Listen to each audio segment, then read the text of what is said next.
대통령 선거가 채 넉 달이 남지를 않았습니다. 새누리당은 이미 대통령 후보로 선출을 했고, 이에 맞설 제1야당인 민주통합당은 대통령 선출을 위한 전국 순회 경선을 어제 제주도에서부터 시작을 해서 20일간의 일정에 들어갔습니다. 누가 됐으면 좋겠습니까? 광주 MBC가 마련한 민주통합당 대통령 후보 경선 후보가 말한다. 오늘은 문재인 후보를 초청해서 그의 포부와 미래 비전에 대해서 들어보도록 하겠습니다. 이 자리에 문재인 후보 나오셨습니다. 어서 오십시오. 안녕하세요. 네. 민주통합당에서 가장 앞서가고 있는 예비후보 문재인입니다. 네. 시청자들께 앞서간다고 인사를 하셨네요. 네. 오늘 문재인 후보께 질문을 할 두 분의 패널을 소개합니다. 오승용 전남대 연구교수 나오셨습니다. 네. 안녕하십니까. 네. 다음은, 저희 방송의 이재원 기자입니다. 네. 안녕하십니까. 네. 사람이 먼저인 세상을 만드는 우리나라 대통령이 되고 싶은 그 대권 꿈을 이루고자 하는 문재인 후보, 어떤 사람인지 정리된 화면을 보시고 시작을 하겠습니다. 공평하고 정의로운 우리나라 대통령. 제18대 대통령 후보로 나선 문재인 민주통합당 경선 후보의 약속입니다. 김대중과 노무현, 10년의 민주정부를 잇는 세 번째 민주대통령이 되겠다고 말합니다. 정권을 되찾아 뒤틀린 나라 바로 세우는 것입니다. 정권을 되찾아 두 분이 못다 이룬 듯 이어가는 것입니다. 여러분 맞습니까?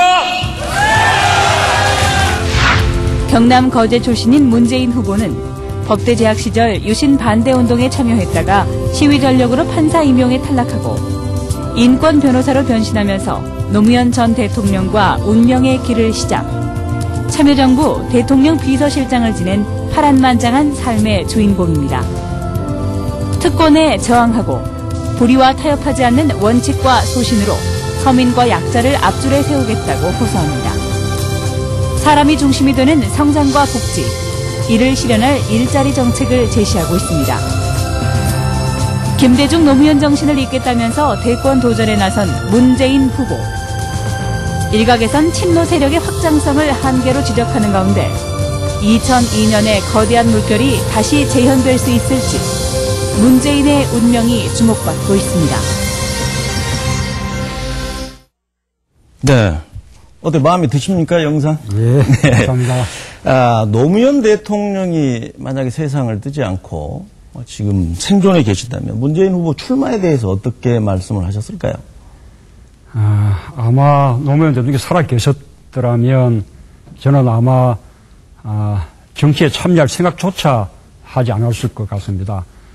그리고 아마 노무현 대통령께서도 제가 정치에 나서는 것을 나도 정치하는 것이 그렇게 아주 고통스러웠는데 당신은 더 고통스러울 것이다. 그렇게 말렸을지 않았을까 싶습니다. 네. 하지만 지금 출마를 했고 지금까지 민주통합당에서 가장 유력한 후보가 됐습니다. 출마 선언문에서 뜻을 이루기 위해서 울지도 날지도 않는다는 불비불명 그 사기의 고사를 인용을 했습니다만 그렇다면 무엇이 이렇게 문재인이로 하여금 마음껏 울면서 또 날도록 그렇게 한 것인지, 왜 이 시점에서 문재인이 대통령이 돼야 하는 건지 말씀을 해 주시겠습니까? 예. 며칠 전에 김대중 대통령님 서거 3주기 추도식을 했습니다. 벌써 3년입니다. 이제는 상복을 벗게 됐다. 그렇게 유족 대표가 인사말을 했습니다. 그러나 저희로서는 정권 교체를 이루어야만 진정한 의미에서 탈상을 할 수 있다고 생각을 합니다. 김대중 대통령 돌아가시기 한 2달 전쯤에 그분이 바깥에서 하셨던 마지막 식사 자리가 생각이 납니다. 그때 김 대통령님은 저희에게 이명박 정부의 민주주의 파탄, 민생 파탄, 또 남북관계 파탄을 보면 내가 꿈을 꾸고 있는 것이 아닌가 하는 생각이 든다. 피를 토하는 심정이다. 정권 교체 꼭 해야 된다. 나는 이제 늙고 힘이 없고 오래 못 살 것 같으니 젊은 당신들이 꼭 정권 되찾아야 된다. 정권 교체하려면 야권 대통합해야 되는데 민주당 세력이 7이라고 7의 질분을 갖겠다. 그러면 통합 안 된다. 세력이 7인 민주당이 3의 지분을 가지고 다른 세력에게 7의 지분을 내주는 자세를 가질 때 비로소 야권 대통합이 이루어진다. 그렇게 아주 간곡하게 신신당부하셨습니다. 네. 저는 그 유지에 따라서 야권 대통합 운동 했고 그리고 민주통합당 창당에 성공했습니다. 이제 그분의 남은 유지, 더 중요한 유지인 정권 교체 이루기 위해서 제가 출마하게 됐노라는 말씀을 감히 드리겠습니다. 네. 오늘 또 정치와 정책 두 가지 분야로 나눠서 두 패널이 묻고 답하는, 후보가 답하는 그런 방식으로 진행을 하겠습니다. 먼저 정치 분야를 시작합니다. 누가 먼저 하실까요? 네. 그 정권 교체를 위해서는 먼저 지금 실시하고 있는 경선에서 분위기가 좀 이렇게 떠야 될 것 같은데 예. 사실 분위기가 좀 뜨질 않아요. 선거인단 모집하실 때도 참 고생을 하셨을 것 같아요. 후보께서 직접 그 강남 스타일에 빗대서 플래시몹도 예. 하시고 그러셨는데 지난 노무현 대통령께서 국민 경선에 참여했을 때 경선 분위기가 이렇게 확 살았던 거하고는 많이 틀린데 예. 원인이 안 뜨는 이유, 원인이 뭐라고 보십니까? 근데 처음엔 좀 그랬습니다만 이제 올림픽 마치고 난 이후부터는 서서히 분위기가 지금 뜨고 있습니다. 선거인단 참여도 많이들 해주고 계시고요. 아마 이렇게 가면 적어도 뭐 100만에서 150만 명 이런 정도 참여는 무난하지 않을까 생각합니다. 그동안 이제 분위기가 좀 뜨지 않았던 것은 우리 민주통합당이 국민들이 기대하는 만큼 충분히 그렇게 달라진 모습 보이지 못했고 또 우리가 예비 경선 때도 좀 더 새로운 모습 그렇게 보여주지 못하고 구태의연한 모습 그렇게 보였기 때문이라고 생각합니다.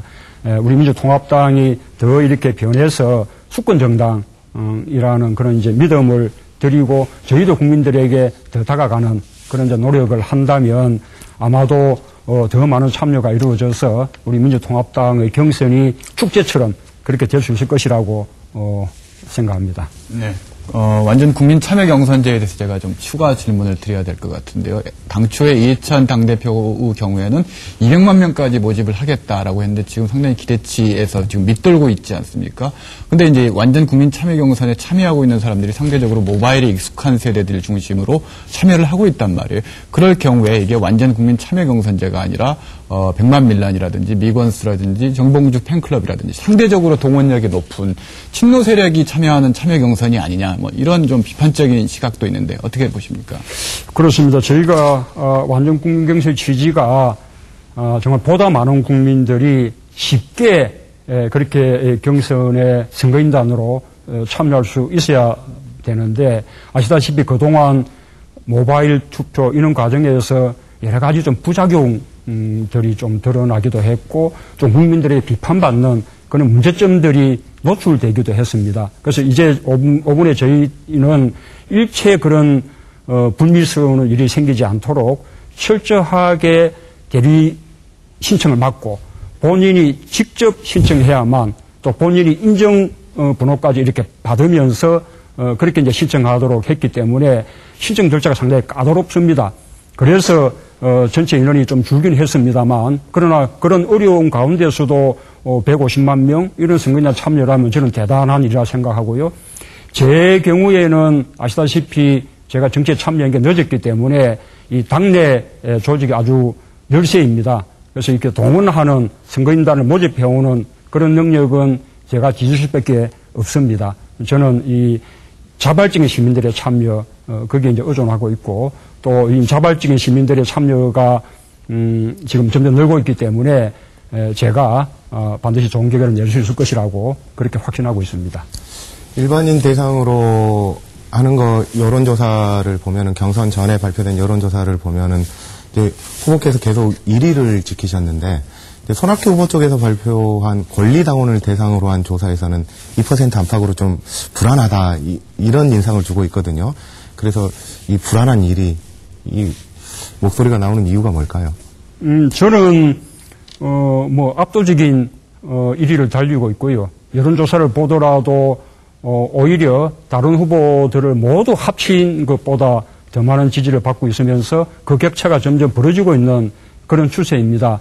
아까 이제 불안하다라는 걱정은 제가 당내 조직이 약세 후보이기 때문에 선거인단을 모집해 올 수 있는 그런 능력이 부족한데 그러면 일반 여론의 민심하고는 다른 결과가 날 수도 있는 거 아니냐. 그런 이제 걱정이었던 것 같습니다. 그러나 지금 아까 말씀드린 대로 일반 시민들의 자발적인 참여가 이제 많이 늘고 있기 때문에 저는 염려하시지 않아도 된다. 그런 말씀을 드릴 수 있을 것 같습니다. 네, 집 안에서는 강력한 일이긴 합니다만 집 밖에만 나가면 안철수 교수나 박근혜 후보와의 이 격차들이 상당히 지금 벌어져 있는 상황인데 이 문제를 좀 빨리 극복해야 되지 않습니까? 꼭 그렇지도 않습니다. 박근혜 후보는 새누리당의 이렇게 단일 후보인 반면에 우리 야권은 우선 민주통합당 내에서도 후보들이 나뉘어져 있고 또 민주통합당 밖에도 또 다른 후보가 계시고 이래서 지지도가 분산되어 있는 것이죠. 그러나 지금도 저와 박근혜 후보와의 양자가상 대결 보면 제가 거의 오차 범위 내에 비슷한 걸 하고 있거든요. 제가 민주통합당의 후보가 된다면 그 순간 당 바깥에 있는 후보를 저는 압도하게 되리라고 그렇게 생각하고 또 범야권 전체의 또 단일화가 또 이루어진다면 그 순간 저는 박근혜 후보를 압도하게 되리라고 그렇게 확신하고 있습니다. 예, 문 후보를 추격하고 있는 당내 후보들 중에 문재인 필패론을 들고 나왔어요. 문재인 필패론. 진다. 예.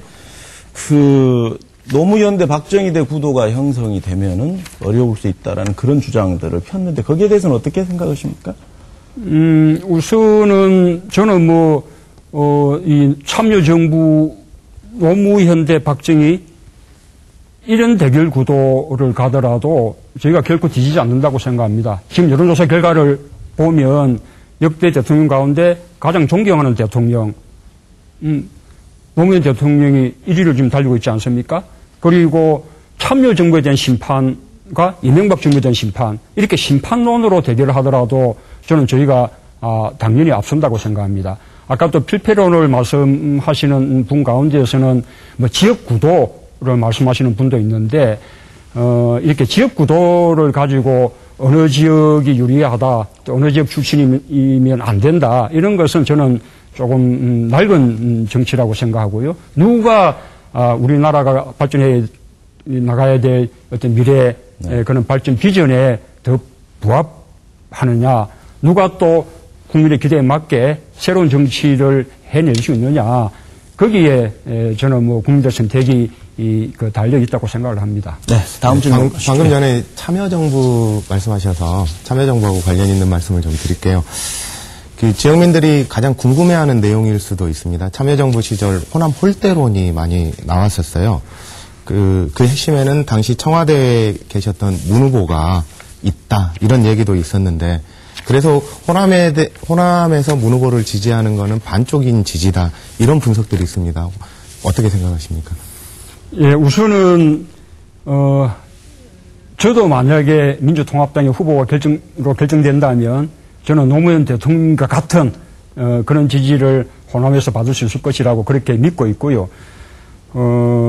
참여정부가 우리 호남, 특히 광주 전남의 절대적 지지로 탄생했거든요.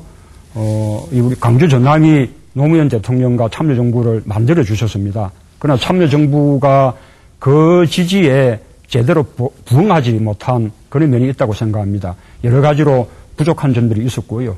또 광주 전남에 섭섭하게 그렇게 이제 해드린 점도 많았다고 생각합니다. 정말 송구스럽게 생각합니다.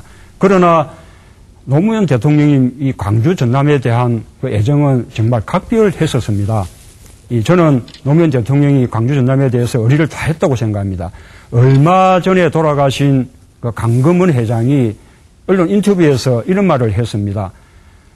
호남 사람인 내가 왜 영남 사람인 노무현 대통령을 끝까지 이렇게 돕느냐. 노무현이 호남에 대해서 의리를 다했기 때문이다. 그랬기 때문에 나도 노무현 대통령에 대해서 끝까지 의리를 다하는 것이다. 그런 이야기를 했거든요. 좋은 말씀이신데. 예, 그 여러 가지로 부족했던 부분, 그런 부분까지도 제가 앞으로 거울 삼아서 훨씬 더 잘 하겠다는 말씀을 드립니다. 네. 지난 예비 경선에서 연관된 질문입니다만 박준영 후보께서 제기했던 문제 중에 하나가 대북 송금 특검에 관한 문제를 제기를 하셨습니다. 이 문제와 관련해서 민주 세력의 분열을 가져온 조치 아니었느냐, 그게 이제 비판의 핵심이었던 것 같은데요. 어떻게 보십니까? 지금 현재 입장은? 그렇습니다. 이 대북 송금이라는 게 사실은 우리 꽉 막혀 있던 이 남북 관계를 열기 위한 하나의 특단의 조치였거든요. 그 덕분에 남북 정상회담이 사상 최초로 열리고 또 6.15 선언이라는 남북 관계 새로운 장이 열렸던 것이죠. 거기에 무슨 송금 절차에 미흡이 있었다 해가지고 수사하고 이런 것은 저는 해서는 안 되는 일이었다고 생각합니다. 이 대북 송금 특검 때문에 우리 광주 전남 이 지역에 여러 가지 이제 상처 입히고 또 실망감을 준 점에 대해서는 송구스럽게 생각을 합니다. 그러나 이제 한 가지 말씀드리고 싶은 것은 노무현 대통령님도 정말 하고 싶어 하지 않았던 그런 일이었고요. 그것이 이제 수사가 이제 불가피한 상황이 됐기 때문에 어쩔 수 없이 선택하게 된 것이었다. 그리고 그런 사정에 대해서 저는 김대중 대통령님도 다 이해를 하셨다고 생각합니다. 노무현 대통령이 돌아가셨을 때 김대중 대통령께서 내 몸의 절반을 이런 그런 심정이라고 말씀하시지 않았습니까? 저는 이제는 그때의 그 상처 다 조금 이제 씻고 다시 이제 이렇게 우리가 국민의 정부와 참여정부 세력이 함께 힘을 합쳐야만 정권 교체를 또 세 번째 그 민주정부를 만들어낼 수 있다고 그렇게 생각을 합니다. 호남 소외론에 대해서 문 후보의 역할 좀 말씀을 피해 가신 것 같은데요. 그러면 참여정부 시절 청와대 핵심을 맡고 계셨을 때 호남을 위해서 했던 일은 어떤 일이 있습니까? 우리 참여정부 때부터 이제 호남 홀대론 이런 이야기가 있었는데요. 아마도 아까 말씀드린 대로 저희가 어찌 보면 우리 광주 전남이 호남이 참여정부를 이렇게 만들어냈는데 그 기여나 공로에 비하면 이 참여정부가 여러 가지 기대에 못 미쳤기 때문에 아마 그 섭섭함에서 그런 이제 말씀들이 나왔다고 생각을 합니다. 송구스럽게 생각하고요. 그러나 또 한 번 또 뒤돌아보면 그렇다고 참여정부가 무슨 피께 편중 인사를 했다. 이런 또 비판은 또 들은 적이 전혀 없지 않습니까? 저는 부산의 경남고등학교 출신인데요. 그 부산지방에서 명문고등학교죠. 이 검사장 승진 인사 때 저희 동문들이 단 한 사람도 승진되지 못했다. 그런 이야기들이 지금도 이렇게 남아서 제가 지금도 우리 이 경남고등학교 동문회로부터 그렇게 지지를 많이 받고 있지 못합니다. 그래서 저희가 이제 아까 여러 가지 부족했던 부분들에 대한 책임이 저희한테 있겠지만 이제는 더 잘하려는 그런 의지와 자세를 갖고 있다는 점을 꼭 좀 알아주셨으면 하는 말씀을 간곡하게 드립니다. 네, 계속해서 곤란한 질문을 제가 계속 드려야 될 것 같은데요. 이어지는 질문입니다만 2006년이었습니다. 민정수석으로 계실 때 2006년도에 부산 정권인데 왜 지지를 안 해주느냐 이런 발언을 하셨습니다. 방금 참여정부를 만든 것은 호남인데 정권은 부산 정권이라는 것은 조금 어폐가 있는 것 같고 당시 이 발언으로 상당히 이 호남 유권자들에게 상처를 주었었는데 이 부분은 어떻게 저희들이 받아들여야 됩니까? 예, 우선 민정수석 하고 있을 때가 아니고요. 네. 민정수석 그만두고, 그때 이제 지방선거 있었는데, 부산의 지방선거를 돕기 위해서, 그러니까 민주당을 돕기 위해서, 열린우리당이죠. 열린우리당 돕기 위해서 내려갔을 때 이야기인데, 우선은 이제 그런 이야기들이 지역 감정을 부추기려고 한 거 아니냐. 그거는 있을 수 없는 이야기이지 않겠습니까? 우리 이제 부산, 경남 지역의 지역 감정 때문에 저희가 이제 피해를 그만큼 많이 보고 있는데 지역 감정이 부추겨지면 저희가 오히려 더 이제 선거에서 손해를 보게 되지요. 그건 처음부터 그것은 좀 다른 사실과 다른 비판이고요. 제가 그렇게 말씀드렸던 것은 당시 열린우리당 부산시당이 기자 간담회를 이렇게 만들어 놓고 저를 좀 와달라고 부탁을 이제 했던 거고 저한테 부산의 지역주의에 대해서 좀 강한 비판을 좀 해달라. 그런 주문을 했어요. 그래서 제가 이제 부산의 지역주의를 비판하기 위해서 한 발언인데, 영남 사람인 노무현 대통령이 민주당의 후보가 되고, 그러고 또 호남의 지지를 받아서 대통령이 됐을 때, 야, 이제 우리 지역주의 크게 완화되겠다. 다 그렇게 기대하지 않았습니까? 그런데 다른 지방은 좀 그런 경향이 있는데 왜 우리 부산 경남 쪽의 지역주의는 더 거꾸로 더 강해진 것 같아. 왜 이러느냐. 보통 정상적이라면 대통령이 부산 사람이고 부산에 대한 애정을 갖고 있고 그러면 이거 우리 부산 경남 정권이다.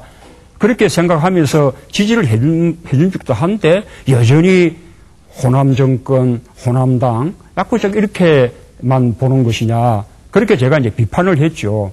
그래서 부산 정권이라는 말을 그 선거 시기에 민감한 시기에 제가 직접 이제 썼기 때문에 그 말이 이제 또 다른 지역에서 다르게 이렇게 옮겨지면서 조금 이제 우리 후보들에게 어려움도 주고 또 다른 지역 분들에게 좀 마음에 어떤 좀 상처도 주고 뭐 그랬던 점들이 있었다면 제가 사과를 드립니다만 취지는 우리 부산 경남의 지역주의에 대한 비판하는 그런 취지에서 말씀드린 것이다. 네.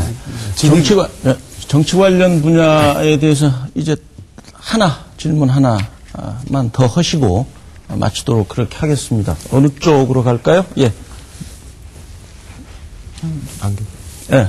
네.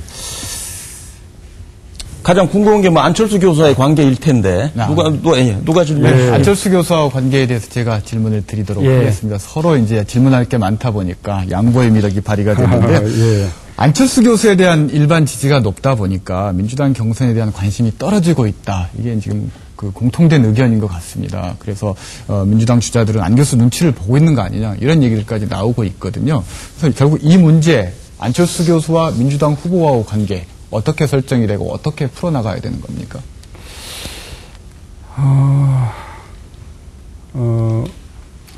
우선 우리 안철수 교수와 또 안철수 교수를 지지하는 그 세력과 우리 이제 민주통합당이 함께 힘을 모은다면 정권 교체의 가능성이 훨씬 커질 것이라고 생각합니다. 국민들이 바라는 바도 바로 그거지 않겠습니까?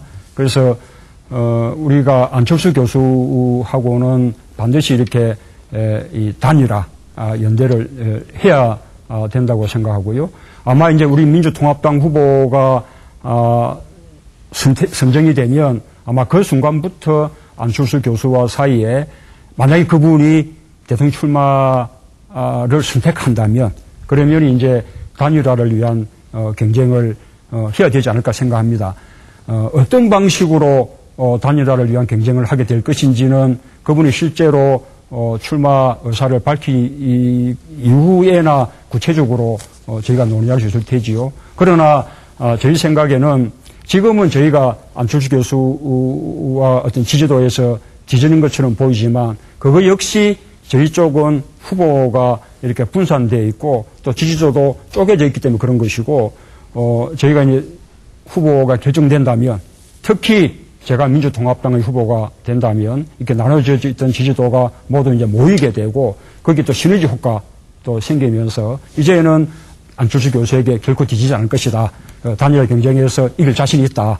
그런 말씀을 드립니다. 안 교수와 단일화 연대 이게 이제 마치 정권 교체의 최대 목표인 것처럼 말씀을 하시는데 그렇다면 안 교수와의 단일화나 연대가 없다면 정권 교체는 어렵다고 보시는 건가요? 지금 이제 이 안철수 교수도 지금 이제 그 편의 책이라든지 그동안 이제 밝힌 여러 가지 그 말씀드려야 하면 그분도 정권 교체를 아주 꼭 해야 된다. 새누리당의 집권 연장은 꼭 막아야 된다. 이런 어떤 차원에서 지금 이제 출마 여부를 고심하고 있는 것이거든요. 그래서 민주통합당과 안철수 교수가 각자의 길을 이렇게 이제 감으로써 정권 교체를 어렵게 만드는 일은 저는 뭐 결코 없으리라고 생각합니다. 그리고 우리와 안철수 교수와의 어떤 이 단일화 연대는 단지 대선에서 승리하기 위한 그런 연대에 그쳐서는 안 되고 정권 교체를 하고 난 이후에도 우리가 바라는 그런 개혁을 보다 안정적이고 힘있게 하기 위한 데까지 그 연대가 미치는 것이 바람직하다 그렇게 생각을 합니다. 네. 안철수 후보가 꼭 나올 것으로 지금 보십니까? 아니면은 후보가 결정이 되면 주저 안철수도 있다는 얘기입니까? 우선은 그분이 낸 책을 보면 이제는 뭐 출마할 생각도 상당히 이렇게 가지고 예. 그 준비를 위해서 책을 낸 것이 아닌가 그렇게 보여지던데요. 그러나 그분도 막 권력욕이 있는 개인 욕심이 있는 그런 분은 아니기 때문에 만약에 민주통합당의 후보가 결정되고 난 이후에 오히려 우리가 지지도에 앞선다거나 또 민주통합당의 어떤 지지도로 충분히 전국 교체 이룰 수 있다라고 판단이 되면 또 다른 선택을 하실 수도 있지 않을까. 저는 그렇게 예상을 해봅니다. 변수가 있다는 말씀이시죠? 예. 광주 MBC가 마련한 민주당 경선 후보가 말한다. 지금 문재인 후보와 함께하고 있습니다.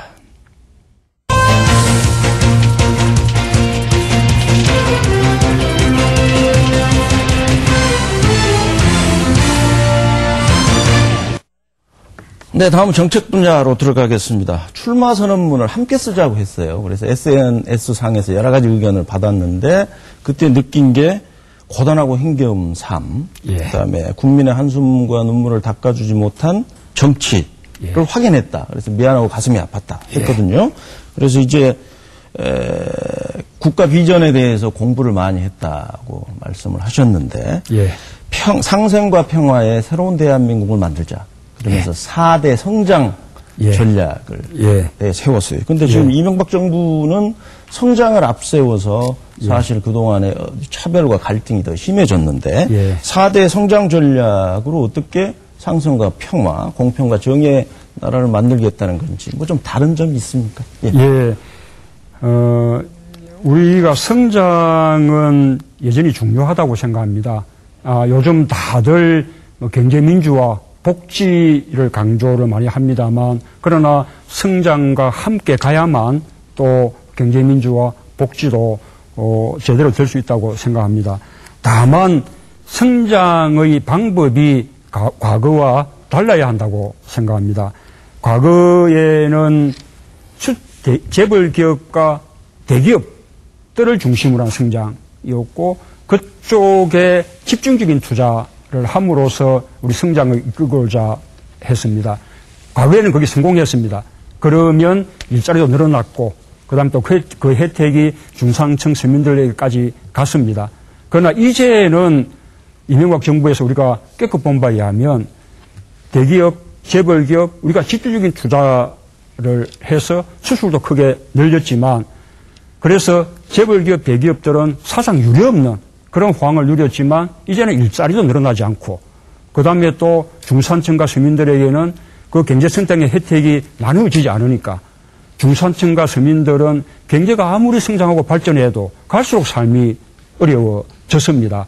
그래서 이제는 그런 성장의 방식이 아니고 좋은 일자리를 많이 만들고 그래서 또 중산층과 서민들의 소득을 높여주는 그런 일자리 중심 또 소득 중심 그런 이제 성장 전략을 취해야 한다고 생각합니다. 그렇게 중산층들과 서민들의 소득이 늘면 그러면 그분들의 소비 능력이 늘어나게 되고 그러면 소비가 진작이 되면서 또 내수 경기가 살아나거든요. 그러면 또 경제가 또 성장하고 또 일자리가 또 생겨나는 이렇게 과거처럼 수출에만 편중되는 수출에만 매달리는 그런 성장이 아니라 수출과 내수 경기, 이것을 함께 이렇게 나란히 병행해서 성장의 동력으로 삼는 그런 성장 방안이 필요하다고 생각합니다. 그것이 제가 출마선에서 말씀드린 새로운 성장 방안, 특히 4대 성장 가운데서 포용적 성장, 그게 그런 방안이라는 말씀을 드립니다. 자, 두 분 구체적으로 물어보시죠. 성장과 복지를 위해서 이제 먼저 해야 될 전제 조건이 일자리 창출 같은데요. 요즘 우리 사회에 많은 문제가 있지 않습니까? 일자리 관련해서요. 이 일자리를 그렇다면 말씀하신 내용이 일자리를 새롭게 만들겠다는 건지 아니면은 일자리를 안정화시키겠다는 건지 아니면 일자리의 격차를 해소시키겠다는 건지 일자리 관련해서 어느 쪽에 초점을 맞추시고 우선은 제가 일자리 혁명을 일으키는 일자리 정부가 되겠다라고 했습니다만 제가 말하는 일자리는 좋은 일자리입니다. 일자리 개수를 뭐 몇십만 개 늘리겠다 이런 차원이 아닙니다. 좋은 일자리를 만들어내겠다는 것입니다. 물론 좋은 일자리 만드는 데는 신규로 만들어내는 것도 포함됩니다.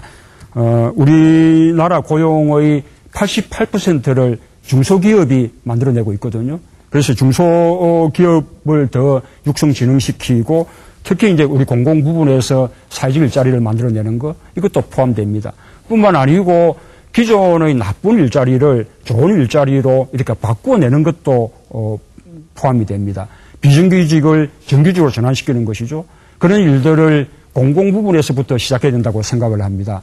지금 공공 부분에 종사하는 비정규직 숫자가 수십만 명 달하거든요. 예를 들면 학교에 종사하는 비정규직, 뭐 영양사, 조리사, 뭐 조리원, 사서, 뭐 영어 강사 또는 뭐 체육 강사 뭐 이런 그 비정규직이 15만 명 됩니다. 학교에 종사하는 분들 전체 인원의 한 4분의 1 가량이 비정규직입니다. 이런 공공 부분의 비정규직 가운데 늘 필요한 일자리, 늘 일하고 있는 일자리는 전부 정규직으로 이렇게 전환시켜야 된다고 그렇게 생각합니다. 또 한편으로는 우리 근로시간 너무 장시간이지 않습니까? OECD 평균에 비해서도 연 400시간 이상 길거든요. 우리 그 근로기준법이 주 40시간에 주 12시간의 연장근로 허용하고 있습니다. 주 52시간이 우리 노동법이 정하고 있는 법적 근로시간이거든요. 이것만 제대로 지켜도 70만 개의 일자리가 새롭게 늘어난다고 합니다. 그래서 그런 노력들을 이렇게 함께하고 또 한편으로는 최저임금 지금 너무 낮은데요. 이것이 또 실질 생계임금이 되도록 그렇게 늘려나가고 그다음에 또 정리해고 이거 엄격하게 함으로써 또 일자리를 지켜나가고 이 모든 것이 다 망라된 것이 제가 말씀드리는 일자리 정책 구상이다. 그렇게 설명드리겠습니다. 네, 일자리 정책은 문재인 후보의 아주 핵심적인 정책 중에 하나고 우리 사회가 가장 지금 절실하게 필요로 하는 문제이기 때문에 추가 질문을 좀 드리려고 하는데요.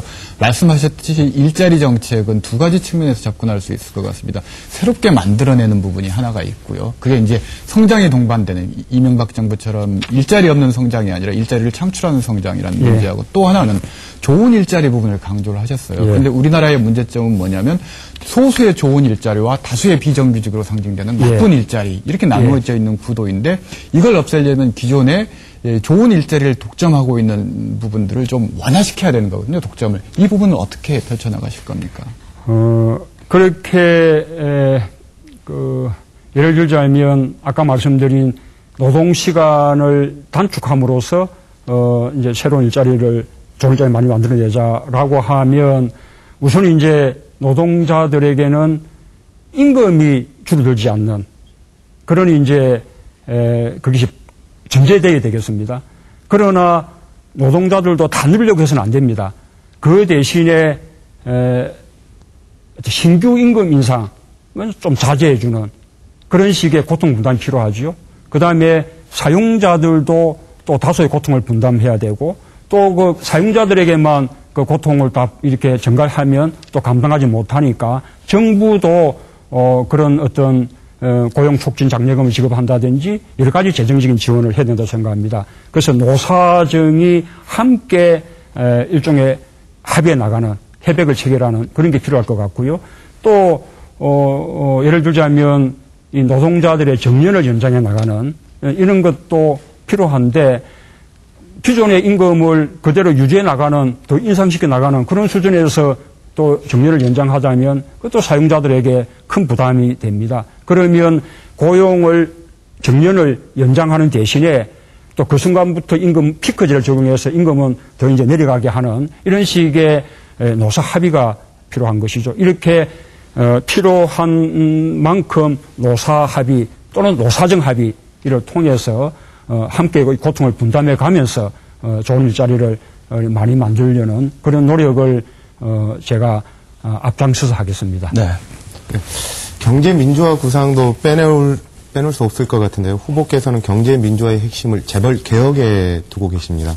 재벌 개혁을 위해서는 순환 출자 금지나 출자 총액 제도의 부활 이걸 약속하고 계시는데요.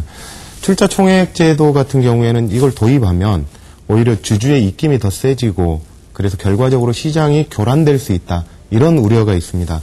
이런 우려를 없앨 묘안은 갖고 계십니까?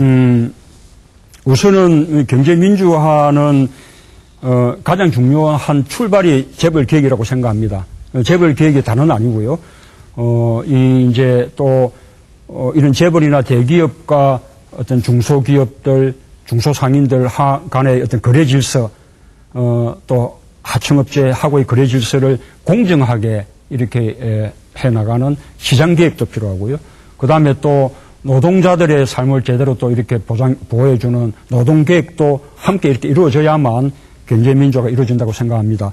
방금 말씀하신 대로 출자 총액 제한을 하고 또 순환 출자 이렇게 이제 제한을 한다면 그동안은 재벌 총수가 좌지우지하던 것에서 주주 전체 이익이 드러날 수 있습니다. 저는 그것은 뭐 바람직한 현상이라고 또 필요한 일이라고 생각하고요.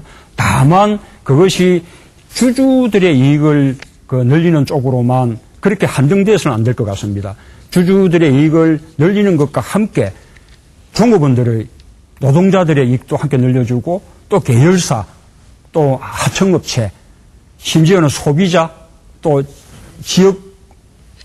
지역계까지도 그 이익이 좀 이렇게 공유가 되는 그렇게 우리가 이렇게 발전시켜 나간다면 이 제대로 된 경제민주화가 되지 않을까 그렇게 생각을 합니다. 네, 그런 의미에서 하나의 김승현 회장님은 법정 구속은 시사하는 바가 커요. 예. 그동안에 재벌 총수하면은 유전 무죄, 그다음에 3년 실형에 5년 집행유예 해서 솜방망이 처벌로 지탄이 컸는데 이번에 4년 실형을 때려서 죄값을 받게 했거든요. 예. 이런 사법부의 판단을 어떻게 보십니까? 저도 뭐 김승현 회장님과는 뭐 개인적으로 아는 사이여서 개인적으로는 안타깝습니다만 그동안 이렇게 재벌 그룹들이 많은 특권을 누려왔는데 법 집행에 있어서까지 미부부에 대한 처벌에 있어서까지 특권을 누리려 해서는 안 될 거라고 생각합니다.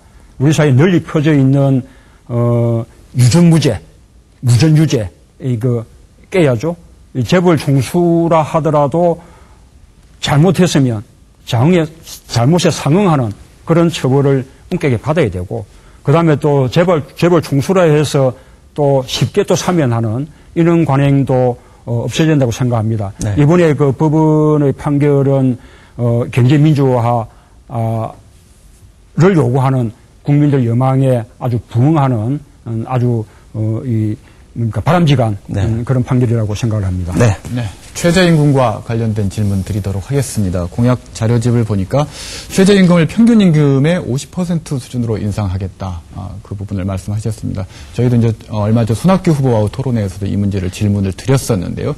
최저임금을 인상하게 될 경우 특히나 이제 청년 여성 남성 그 노동자들이 실업률이 1% 정도 더 높아지는 오히려 그런 문제들이 있고요. 첫 번째 문제는. 두 번째로는 한계 산업이라고 있습니다. 기본적으로 경쟁력이 뒤처져서 있는 산업들, 한계 산업에 종사하는 노동자들 같은 경우는 최저임금이 오르면 곧바로 이제 실업의 위협에 직면하게 되는 거죠. 예컨대 아파트 경비원, 편의점 아르바이트생들 이런 부분들은 최저임금에 굉장히 민감한데 최저임금 인상이 이렇게 실업률을 오히려 높이는 측면들에 대해서는 어떻게 보완책을 가지고 계십니까? 예, 그렇게 이제 최저임금이 오르면 이게 이제 사회균자들에게 부담이 돼서 오히려 고용이 줄어들 수 있다. 기업이 도산할 수도 있다. 는 것이 최저임금 인상에 늘 저항해왔던 그런 이제, 이 경제계 쪽의 논리인데요. 저는 그것이 옳지 않다고 생각합니다. 참여정부 5년 동안 해마다 11% 평균의 이제 최저임금이 인상됐는데요. 그때도 그 재계에서는 늘 그러면 망한다는 식의 주장을 펴섰습니다. 그러나 매년 평균 11% 최저임금 인상 별무리 없이 다 이렇게 받아들여졌고요. 또 연구 결과에 의하면 그렇게 최저임금이 이렇게 올라가면 그만큼 또 중산층 서민들의 소비 능력이 늘어나지 않습니까? 그러면 또 소비가 진작이 되면서 투자가 촉진되고 그만큼 또 내수가 살아나고 그래서 경제가 더 성장하고 오히려 중소기업에 더 도움된다는 그런 연구 결과도 있습니다. 제가 이 최저임금을 전체 노동자 평균임금의 50%로 이렇게 이제 인상하겠다고 했는데 임기 동안 단계적으로 이렇게 순차적으로 올리겠다는 것이기 때문에 큰 무리는 없을 것이라고 생각하고요. 물론 말씀하신 대로 그렇게 해도 개별 기업 차원에서는 그것이 이제 부담이 되는 그런 기업도 있을 것이고 또 아주 저임금에 의존해 왔던 그런 이제 기업들은 더 어려움을 겪을 수도 있겠습니다. 그러나 우리 경제 전체 또 중소기업 전체에는 저는 오히려 크게 도움이 되리라고 그렇게 믿습니다. 네, 민주통합당 경선 후보가 말한다. 문재인 후보와 함께 하고 있습니다. 이제 주어진 시간이 이렇게 많이 남지 않았기 때문에 두 분 패널께서 지역 현안이나 지역 공약과 관련된 거 한 질문씩만 해주시기 바랍니다. 네, 예. 지난달에 경남 지역 기자단하고 간담회를 하실 때 동남권 신공항 건설에 대해서 언급을 하셨어요. 그러시면서 그 사례로 무안공항을 드셨는데 무안공항 혹시 이제 어떤 실정인지 잘 아실지는 모르겠습니다만 지금 국제선이 일주일에 10편도 안 뜨는 거의 이제 식물공항처럼 돼버렸는데 이렇게 활성화되지 않아서 지역민들이 굉장히 우려하고 있습니다. 후보께서는 어떤 활성화 대책을 가지고 계십니까? 그렇습니다. 안타깝습니다. 이게 이 지역이 균형 발전을 하려고 그러면, 그 지역의 관문이 되는 국제공항이 필요한 것이거든요. 이 무안공항은, 참여정부가 시작한 사업은 아닙니다만, 그러나 우리 호남 권역의 균형 있는 어떤 그 발전을 위해서는, 이 지역의 그 국제관문 필요하다라는 생각에서 저희가, 더 이제, 그러니까 이렇게 공기를 앞당겨서, 조기, 그렇게 이제 개항을 했는데요. 저희는 그렇다고 해서 이 공항만 덜렁 만든다고 다 해결된다고 생각하지 않았습니다. 충분한 항공시설을 만들어내기 위해서 아시다시피 무한 기업도시도 계획을 했고, 그 다음에 또 나주의 혁신도시, 그것도 한전을 비롯해서 가장 큰 공기업들 내려오게 하고, 전국의 혁신도시 가운데에서는 가장 큰 규모로 5만 명 이상 규모로 그렇게 조성하기로 그렇게 이제 계획을 했고 그다음에 또 서남해안권도 개발하기 위해서 서남해안 개발 특별법도 만들고 그렇게 해서 이제 이 무안공항의 수요를 높이려고 이렇게 노력을 했던 건데 이런 그 지역 개발을 위한 여러 가지 사업들이 이명박 정부 들어서 다 그냥 지지부진해지거나 뭐 취소돼 버리거나 그렇게 해서 너무 안타깝습니다. 그리고 아직 무안공항이 또 이렇게 허브공항으로서 제대로 역할을 하려고 그러면 교통 접근성이 좋아야 되는 것이거든요. 그래서 이번에, 이 광주에서부터 목포로 가는 KTX, 노선이 무안공항을 거치는지 안 거치느냐 뭐 논란이 지역에서 많은 것으로 압니다만 만약에 KTX가, 무안을 경유하기가 힘들다면 요즘은 뭐 자기 부상 열차라든지 또 다른 이 교통 대책을 강구해야 된다 생각하고요. 전라북도 지역까지도 무안공항을 이용할 수 있도록 이 호남권 그 전역에 걸쳐서 무안공항으로 쉽게 접근할 수 있는 광역교통망의 개선이 있어야 될 것으로 생각합니다. 네. 우리 지역이 농업지역이다 보니까 농업과 관련된 질문 하나 드리도록 하겠습니다. 최근에 에그플레이션이라는 얘기 많이 들어보셨을 겁니다. 농산물과 관련해서 물가 폭등의 주범이 되는 건데, 농산물이. 예. 미국을 비롯해서 지금 이상기후로 굉장히 흉년이 들어서 이게 이제 연말이라든지 내년 초가 되면은 국내 농산물 물가에 굉장히 크게 이제 영향을 미칠 것이라는 우려들이 많이 있습니다. 쌀을 제외하고 우리나라의 식량 자급률이 굉장히 낮은 수준인데요. 그렇습니다. 이 식량 안보 측면에서도 식량 자급률을 높이는 문제가 굉장히 중요한 문제입니다. 50%까지 높이겠다라고 공약을 하신 것 같은데 어떻게 가능합니까? 그렇습니다. 식량 안보 차원에서도 우리 식량 자급률 높이는 거요. 그리고 우리 곡물 자급률이 지금 30%도 안 되는데 그것을 높여 나가는 것은 정말로 식량 안보 차원에서도 꼭 필요하다고 생각합니다. 그동안 우리가 갖고 있었던 기본적인 어떤 그 국가 경영의 관념이 이 농업 부분은 우리가 아무래도 경쟁력이 못하기 때문에 농업은 이렇게 비중을 줄여 나가고 그 부분은 보다 저렴한 외국의 농산물을 들여오면 된다. 그런 생각이 좀 지배하고 있다고 생각합니다. 그러나 이제는 그게 옛날 이야기거든요. 당장 금년에만 해도 폭염 때문에 국제 곡물 가격이 엄청나게 올라갈 것이라는 그런 식의 지금 예상이 지금 나오고 있고, 또 요즘 바이오 연료 이런 것 때문에도 해마다 날이 갈수록 식량 또 곡물의 가격이 올라가고 있습니다. 이런 시점에 우리가 식량 안보 차원에서도 우리 농업을 지켜나가고 이 곡물 자급률을 높여나가는 것은 대단히 필요한 일이죠. 그런 면에서 지금 우리 이 전라남도의 박준희 지사께서 삼농 정책 이렇게 말씀하시고, 또 충남에서는 안희정 지사가 삼농 혁신 이렇게 이야기하는데, 우리 농업의 경쟁력을 높여나가고 또 이게 먹거리의 질도 높이고, 그 다음에 또 우리 농촌 마을도 보다 살기 좋은 그런 이제 마을을 만들어 나가는 이런 농업에 대한 더 많은 투자 관심들이 필요하다고 생각합니다. 하나 더 말씀드리면요, 저는 우리나라 농민들은 이렇게 우리나라 농업을 어떤 지켜나가는, 우리 국가에 꼭 필요한 일을 해내는 일종의 공직자 같은 분들이라고 생각합니다. 그런 어떤 마음가짐으로 그분들이 제대로 대접받고 제대로 좀 소득을 이렇게 누릴 수 있도록 그렇게 노력을 하겠습니다. 그렇다면 농업 포기를 전제로 하는 한중 FTA나 한일 FTA 정책은 안 하시겠다는 겁니까? 한미 FTA 때문에 이미 우리 농업 분야에 많은 좀 주름살이 졌죠. 그런 부분에 대해서는 이 농업 분야의 피해를 보존할 수 있는 충분한 보존 대책이 강구되어야 된다고 생각하고요.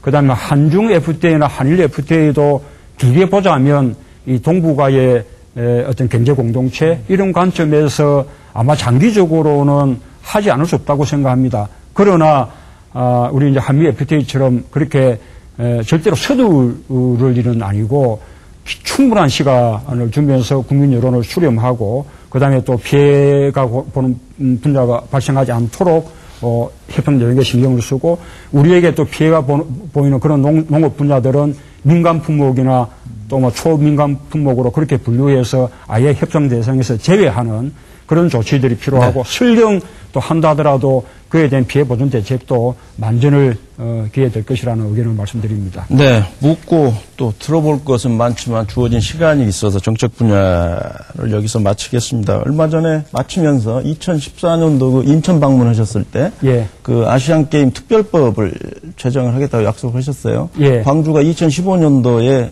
광주 유니버시아드 하계 유니버시아드 있죠. 예, 거기에도 뭐 충분한 대통령 되시면 지원하시죠? 하하하, 거기다 충분히 지원하겠습니다. 예. 예. 자, 오늘 울산에서 경선이 있고 광주 전남은 오늘 9월 6일 날 염주체육관에서 있게 되는데, 지역민에게 끝으로 문 후보께서 당부하고 싶은 말씀 있으면 하시죠. 예.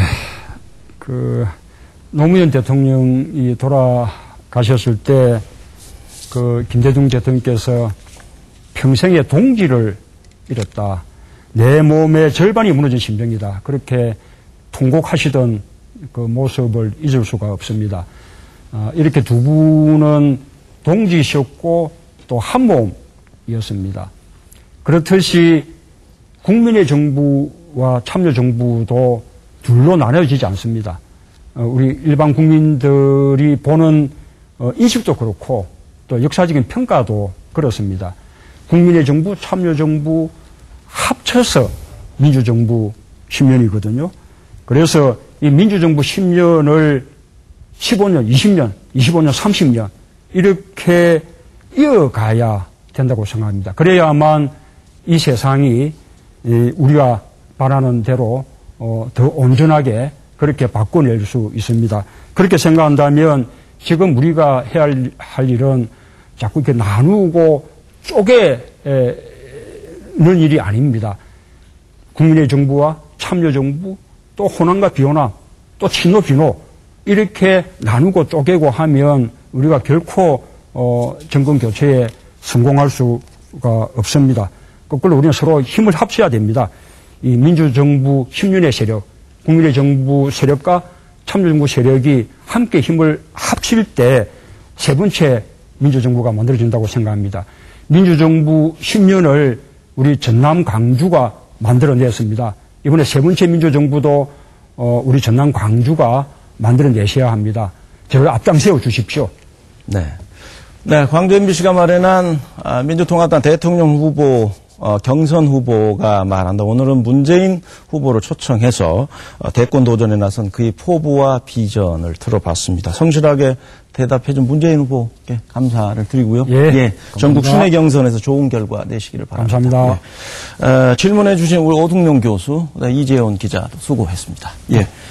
다음 주 이 시간에는 마지막으로 정세균 후보를 초청합니다. 대통령 후보로서 그의 생각과 포부를 들어보도록 하겠습니다. 다음 주에 정세균 후보와 함께 오겠습니다. 감사합니다.